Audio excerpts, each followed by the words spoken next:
Finally, Trick or Treat is a house, and if they do it next year, I wonder if it's going to be Trick or Treat Smell My Feet.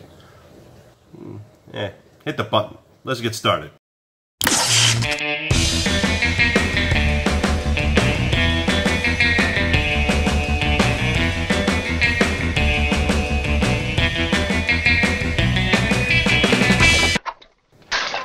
Hey there, hi there, ho there, Andrew here, the horror host of Generations X, Y, and Z inside Davis Manor, where we find humor in horror. And sometimes I try and be humorous too, but that's regardless. We're talking about Halloween Horror Nights number 28 in Orlando and the house, a little info and insights of Trick or Treat. Now, before we begin with the info and insights, let me go ahead and say thank you to all the people that are scrolling up here. These are the patrons of the channel, and thank you very much for being a patron of the channel. And if you want to be a patron of the channel, all you have to do is pause for self-promotion to that link right up above. You can go ahead and click that, or the link in the end of the video, or in the description box below. You can go ahead and see the different rewards, goals that we're trying to do for the channel. And if you want to be a part of it, you want to be part of the show, if you want to have a say in the direction of it, if you want to earn some swag like the Blitzbolt shirt, then you can go ahead, check out those links. Now, let me continue here with Halloween Horror Nights number 28. House Trick or Treat.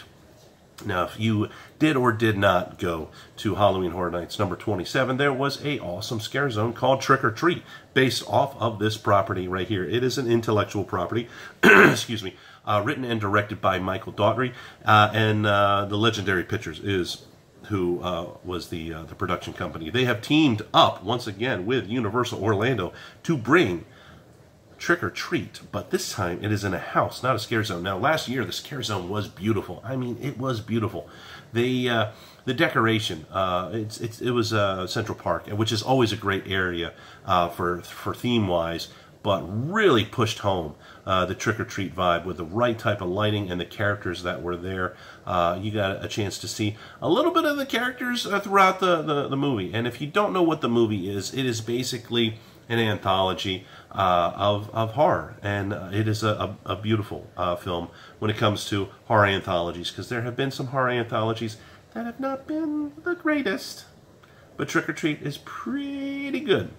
Not my favorite. My favorite, Creepshow. Let me pause for self-promotion. You can go ahead and check out Creepshow, a review that I did, if you want to go ahead and see the review, recap, react. Anyways, let's get back into Halloween Horror Nights number 28's House Trick or Treat and what you can expect. Now, with this, it was a scare zone, it is a house, so expect to have a much more confined feel. You are not going to have the open airiness of the scare zone. And when you were in the scare zone, you could run away, you could run around, things like that. Not happening this year. You are in the house. That means all that is happening is closed. It's confined. And are you going to be freaking out like Mr. Krieg when he has his encounter with Sam? Maybe. Maybe not. I don't know. I don't know how freaked out you're going to be. Now, some other things that you can expect on here. Well, you're going to have to expect to follow the rules. And if you don't know what the rules are, I'm not talking about Universal Studios rules when it comes to Halloween Horror Nights. I'm talking about Sam's rules in Trick or Treat. And he has 4 important rules. Now, if you don't know what those rules are, I'm going to go ahead and tell you what they are right now, especially if you haven't seen the movie. You're not going to know the rules. First one is wear a costume. I'm going to tell you right now, you've already broken that one because you're not allowed to wear costumes at Halloween Horror Nights in Orlando. So you're already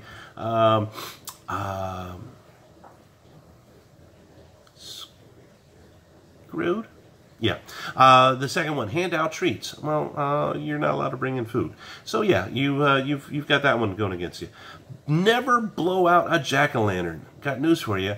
It's fake flame. So yeah, you're not going to be able to blow those out. Well, that's rule number 3 that you've already you've broken out of 4. I'm not liking your odds. And then the last one is always check your candy. Makes me think back when I was in school. There was this girl named Candy that I checked out before, but that's actually another story that I won't get into. So yeah, I'm going to say that the rules that Sam has laid before you is not good. It's not good. So be prepared for Sam to come and see you.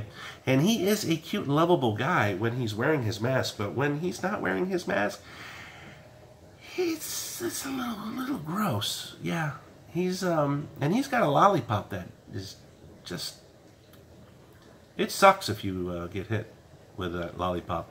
No pun intended. That's not true. The pun was intended. That's just how I am. Anyways, make sure to expect some really cool sets. You are going to be on the inside of these sets from the house. Like I said, Mr. Krieg and his climactic battle with Sam. Oh, some cool stuff. And some ladies that, well, I don't want to know if I want to say anymore because I might be spoiling the movie if you haven't. Yeah, just remember this: the characters that you see and some of the twists and turns in the movie. Yeah, I don't want to say it because I don't want to ruin the movie. If you haven't seen the movie, check out the movie. You're going to want to go into this house even more so after you see the movie. Just very cool with it. So with that, if you haven't hit the sub button, make sure you go ahead and do that. And if you haven't already, hit that bell icon. That way you get notified every time that I'm uploading these info and insights, which is every Monday, Wednesday, Friday, up until the start of Halloween Horror Nights number 28. So make sure you hit those buttons, and I will see you